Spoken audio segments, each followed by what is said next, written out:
that wall that you put up, and just kind of don't let anybody know how you're feeling. That makes a lot of sense to me. Yeah. Have you You know, noticed? no, but you Okay. know why that makes sense to me? Why? Because you kind of unthaw, when your stuff, when you've been kind of shut down for a long time, Mm-hmm. and then you start to, like, your body is transitioning, right? You're kind of tapering off some of your medications, I think, right? Yeah. And so your body is adjusting, and it means that, your body may be going into this protective mechanism of kind of blocking some things out so you can manage things. Mm-hmm. If you were just suddenly flooded with things, it would be too hard to manage.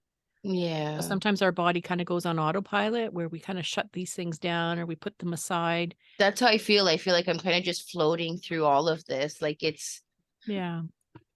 it's almost like, of course, I know everything that has happened this past year is real, but it's almost like looking at it from an outsider's perspective. Like I'm not in it. I'm kind of just reading somebody else's life or looking at somebody else's life as things are happening. So I feel like I'm not in touch with it emotionally right now. And I don't know why. Because I was very in touch with my emotional side when we first started the podcast.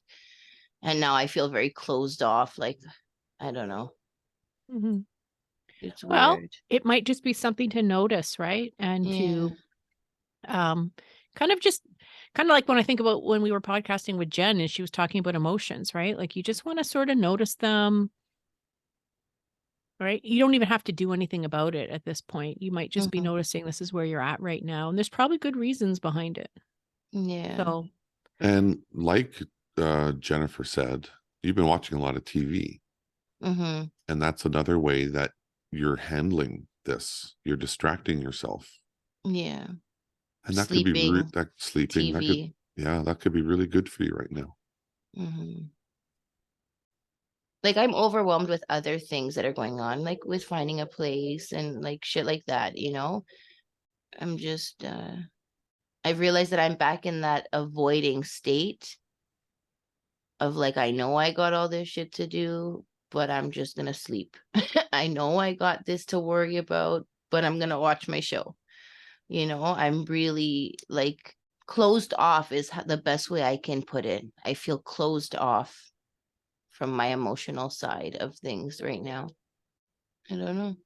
That's just the okay. best way I know how to put it. I don't know how to, like, I don't know. Like I think about my dad, you know, but like I'm almost avoiding thinking about my dad too much, right? Really? Yeah.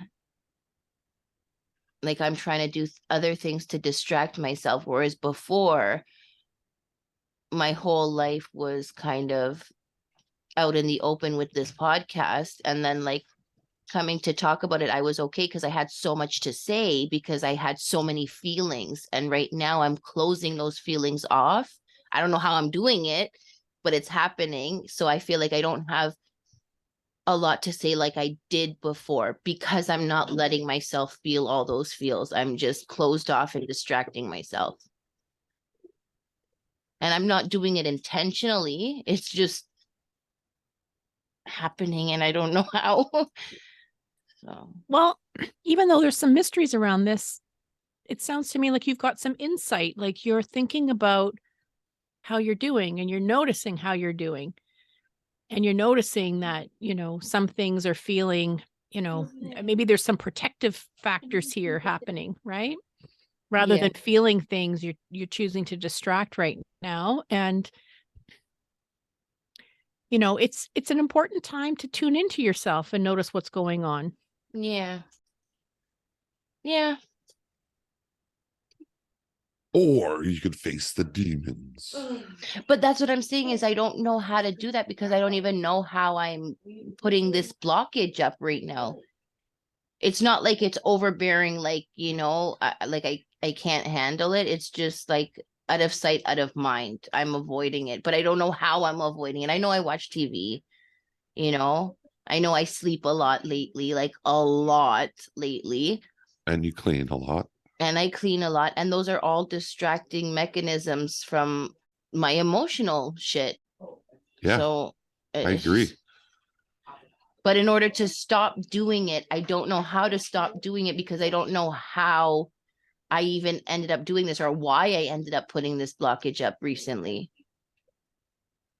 So how do you stop something that you don't know how you started? Well, I think you're doing it actually, because what you're doing is you're saying, I'm noticing something is shifting with me. You're noticing. Mhm. And you're noticing how you're distracting and you're noticing how it's impacting you. And you've got some questions around it. And the answers will come. The answers will come. I do wonder about, sometimes when we notice that we're kind of detaching a little bit, it can, That's a great word, detaching. That's how I feel. Is I was like attached at the hip to my emotions for fucking like months, and now I'm slowly like, and there's like a brick wall down the middle. so it, Oh. sometimes detaching can kind of be like putting on a brake to say, I'm going to slow this down a little bit. Detaching can be, oh, this feels like a little bit too much. So I'm just going to detach from it a little bit. It can be very protective. It can be Mhm. our body's way of kind of protecting ourselves to say, oh, this feels like a little bit too much than I can manage, or more than I want to take on right now. Mhm. So, maybe things are shifting in terms of what you want to put your attention on. So maybe, maybe there's more to uncover, and it might not all be, you know, maybe you're not understanding it all today, but this sounds like a really good place to be in terms of tuning into what's going on for you, noticing Mhm. what's going on for you. And if you feel yourself detaching more than you want to, then grounding is what brings you back, Right. right? Grounding. So That's why maybe I we think, talk about, yeah, I think at this point now, because I feel detached from kind of everything going on, I feel like I might be in this position, yes, because I put up this roadblock or whatever it is, but also because I'm not taking the time to answer questions about my dad like I was, to answer questions about my addiction like I was, like my active addiction, like it's not so close in time frame anymore. It's kind of further apart. And I think I would benefit actually from going and doing this rehab program or any type of program that puts me in a box with my feelings again, that puts me in a position to answer questions about this specific category: grief, loss, addiction. you know I need to kind of be thrown to the back to the wolves kind of deal so that I can get reattached somehow, because like I said, it's not that I don't think about my dad, but I don't take the time to feel bad about it anymore, or to cry about it, or to accept it. I'm just not thinking about it and attaching myself to what happened. I put a roadblock up, and I think it would be a great time to get back into it, because whereas before don't get me wrong, I talk about it with you guys once a week on the podcast, not so intimate the way it was before. But I think that's also because the topics that we're doing, I don't have to answer certain questions because they're not being asked, right? And that's a good thing, because I don't want to answer them, right? I don't want to talk about it. But I think if I was thrown back into a rehab, or smart recovery, or meetings once a week, to where this is the main thing that they talk about, and it's about me, it's not just a generalization of addiction, it's about my addiction, what's happening with me. I can tell stories about myself, and I can connect how those stories affect my emotions. And I just think it'd be great to do something. you know what I love about this? I don't know if you see it. No. You know what I really love about this? What? Is you're being really authentic with yourself right now. This isn't about somebody telling you what to do. Mm-hmm. This is about you thinking about what you need and want for you. Yeah. And it's Before- scary. It's scary because it's Yeah. also bringing up like you're kind of freaking yourself out with, oh, how come I'm not feeling, or how come I'm not connecting, and right. But I also hear that, you know, what's shifting for you is you're kind of wrestling around with what you need. And it's not about what others are telling you to do. Right. It's about you kind of tuning into yourself and thinking about what you need. Yeah. Yeah. Should we talk about this today? Do you want to talk about your dad today? Should we check in with some, like, should we make this the, Yeah, I think this would be great. Well, I think we are. I started recording. but do you want to start us off with an intro and then we'll pull these pieces into it after? Yeah, I have a good idea. Hello, everybody. Welcome to podcast 20 something. I don't know what one it is is. it? 26? 25? Welcome to podcast 26. 27. 27. Previously on Flowers for Zoe, Stories for Dennis. Sometimes shame comes in when you're speaking to somebody that hasn't done those darkest things that you have done because they haven't been in the situation where they had to do it the way you have. And now coming up on the show. I know that he's proud of me. I know that he's so happy about Oh, hell where yeah. things are right now. What do you think he's not happy about?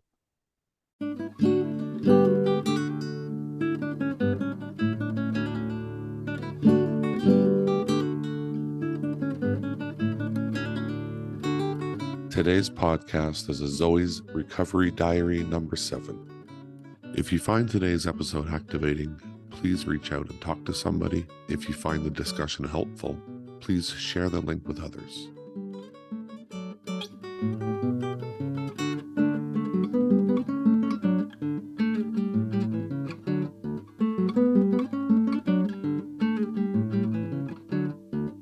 Hello, everybody. Welcome to podcast number 26.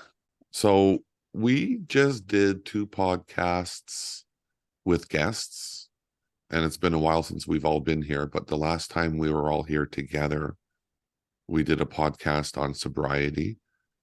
And in that podcast, Laura recites a little piece of writing by Dennis.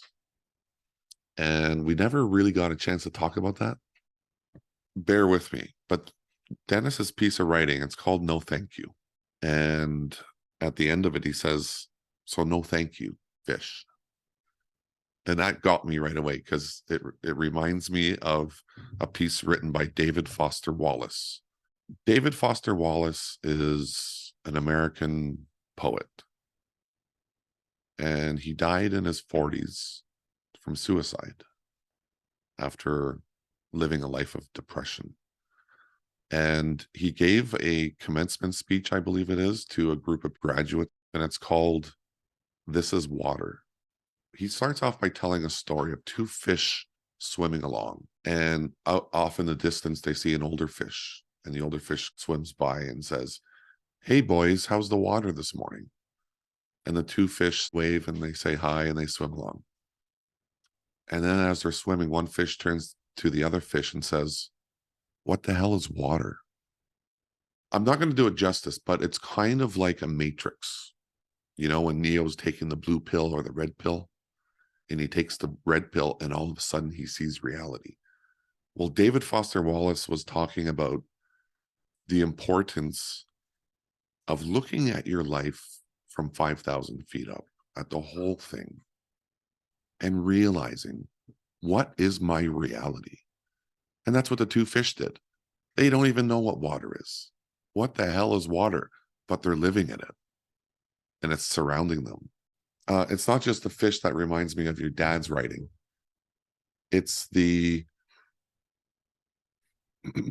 looking at your life, because when your dad was writing this, he was looking at his life. And I just want to read this really quickly. I want to read what your dad wrote. He says, "No, thank you. I decline.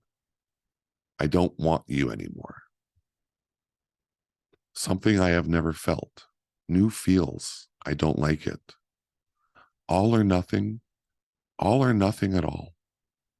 Forever extremes, it seems. Never a medium. No middle ground. Back and forth, end to end. But does it? Life will never be simple or still. Forever hurdles in the way.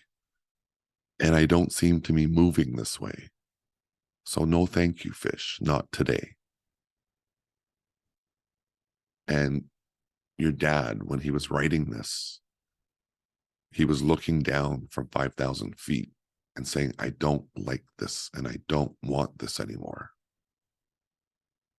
And it was a real moment for him. And there's a date on this letter, right? 2009. And we know that he had that battle. He had that battle within. And we know he came out. He had a good life after 2009.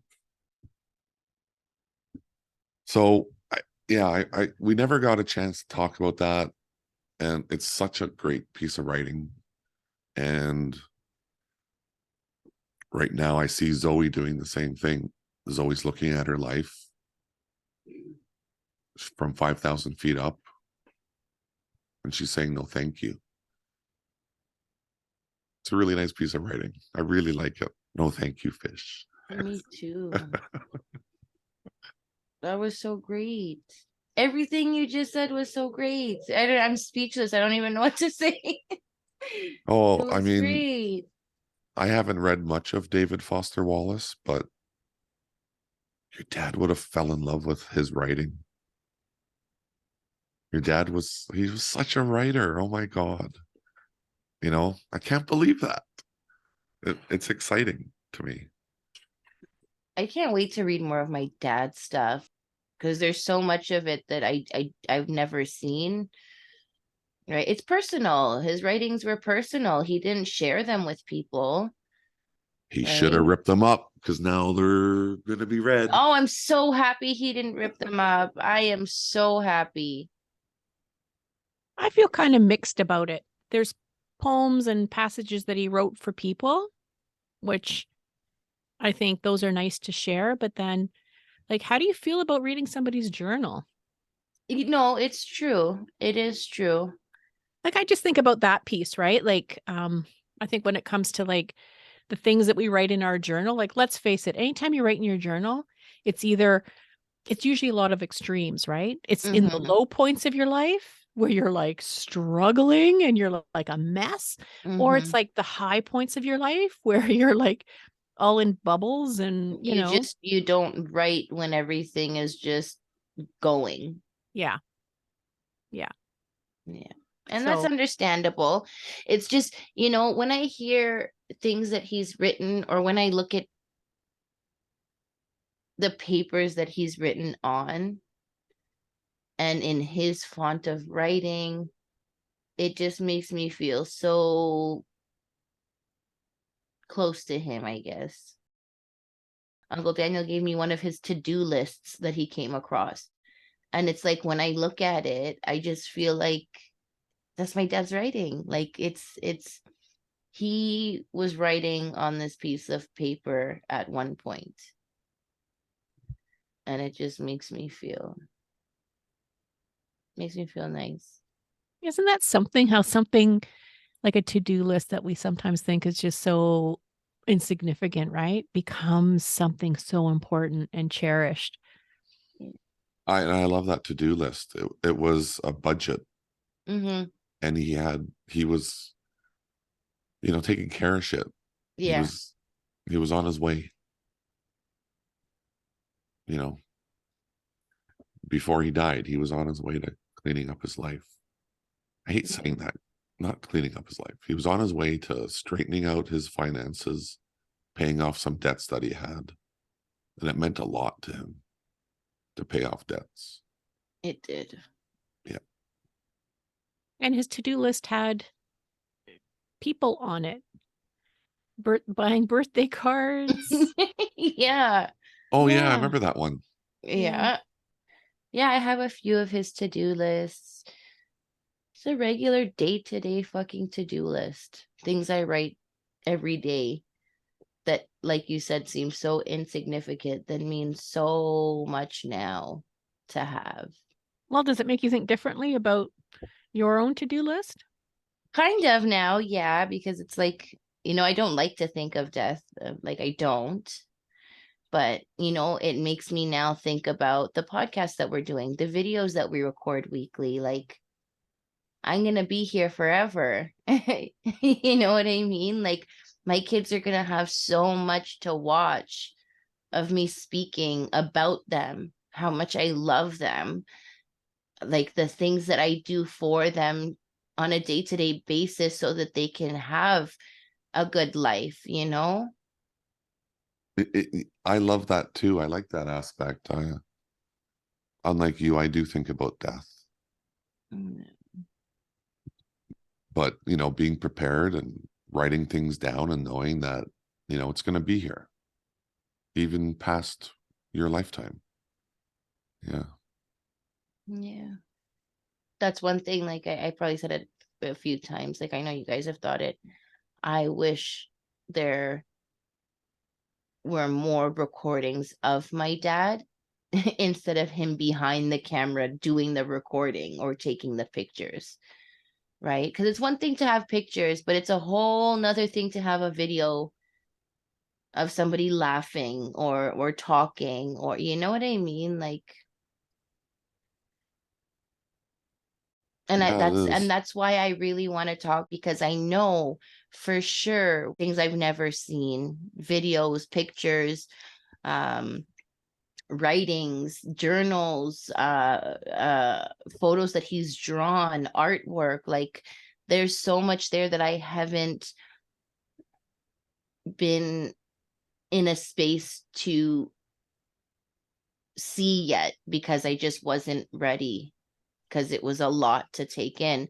And now I'm ready. Now I want to see this. It makes me feel the same way I feel about like not listening to our podcast. Like, that first time I listen to them is going to be like a smack in the face. Like, holy shit, this is what we have been through this past year.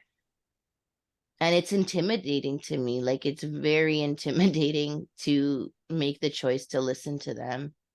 Yeah, I wonder how you're gonna react to it. I mean, we were talking about this earlier and we went back and we listened to one of the earlier episodes, episode 4, fentanyl withdrawal. And it's our highest ranking episode. So we all listened to it. You didn't listen to it though, did you, Zoe? No. It was a really interesting exercise. Yeah. And like Lara said, there's a lot of emotions.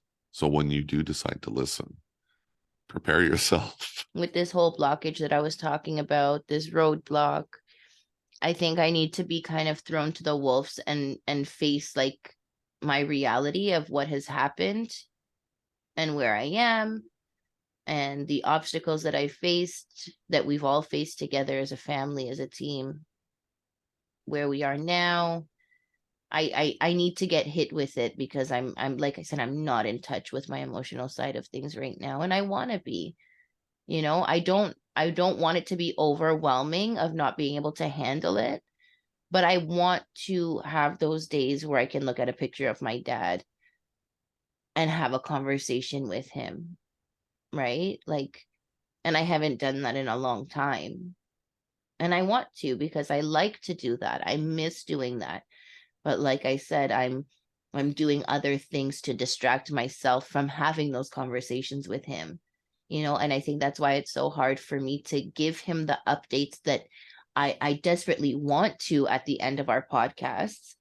But it's so hard to do that, not being in touch with my emotional side right now. It's very hard. I don't know what to say or where to begin or how to even say anything.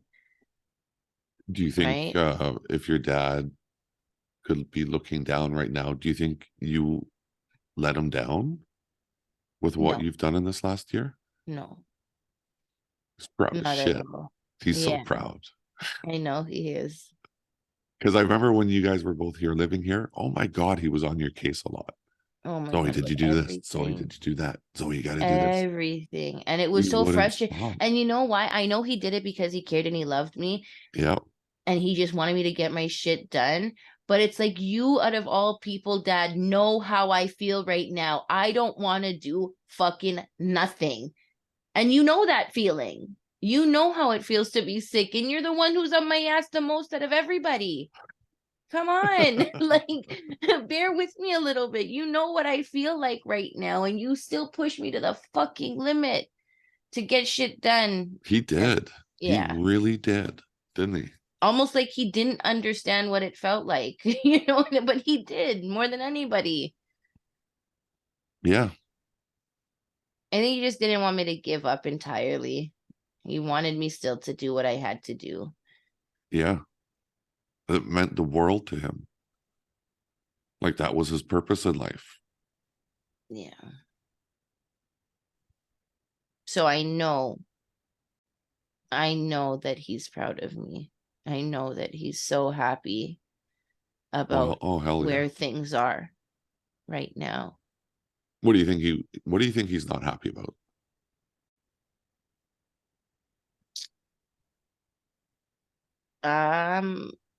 That I haven't gone to get my G2 yet.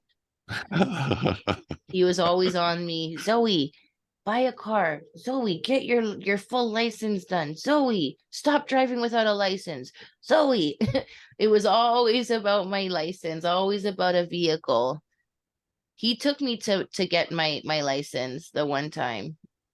Oh, he did, eh? Yeah, he Yeah. did. I drove his car. Yeah, so I think he wouldn't be too happy about that. And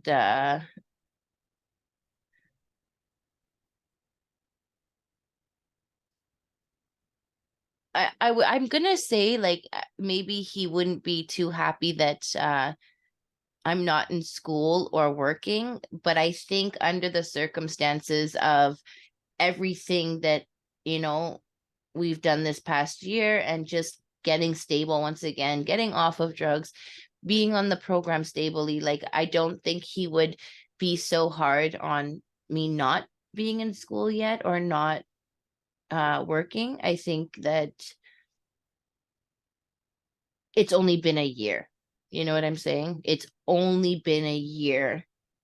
As far away as my active addiction seems, I need to really be truthful and be accurate. It's only been 1 year Yeah. and it's not very long. A year is not long at all. It feels like forever ago, but it's not. So I believe that he wouldn't be too upset about that. I think the main thing he'd be upset about is my license.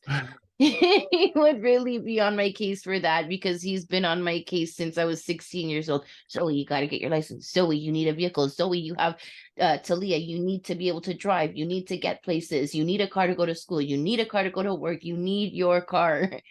So that's the main thing he'd be It's good to know that he's still in your head.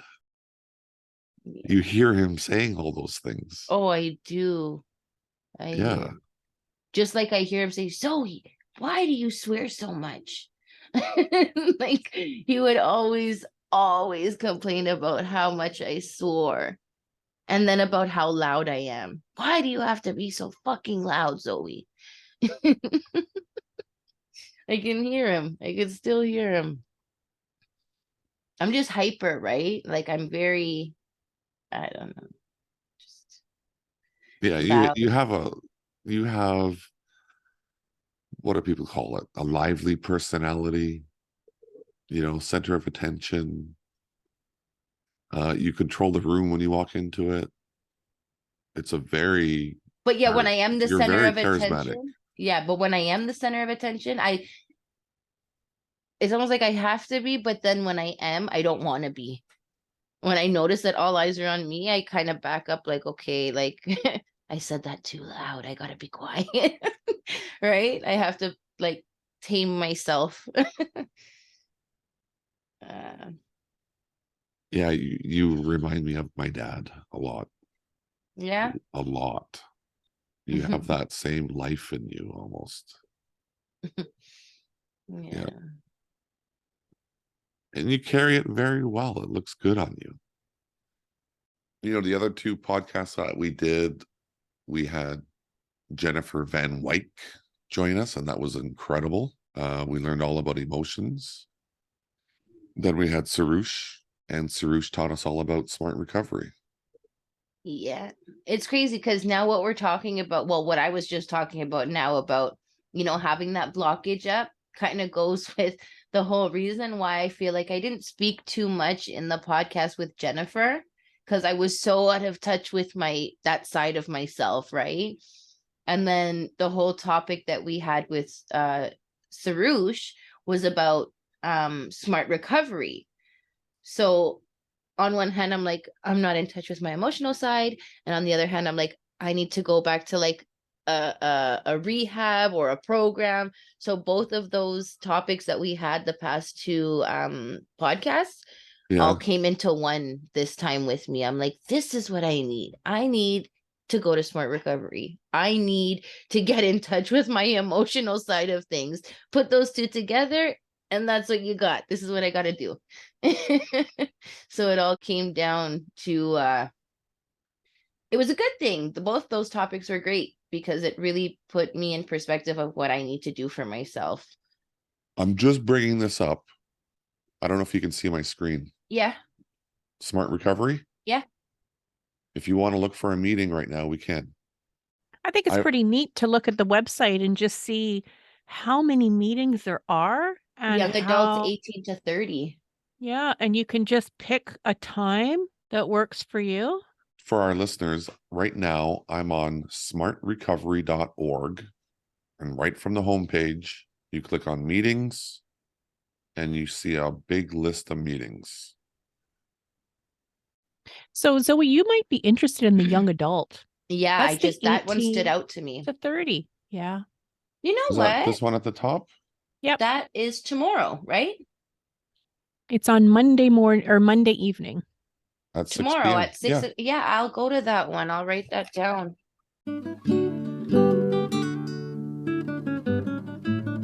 So I wanted to mention, so there, so I have this new addiction, and it's on TikTok, and her name is Casey, and she's a recovering addict that's not in like active addiction anymore, and she's a mom.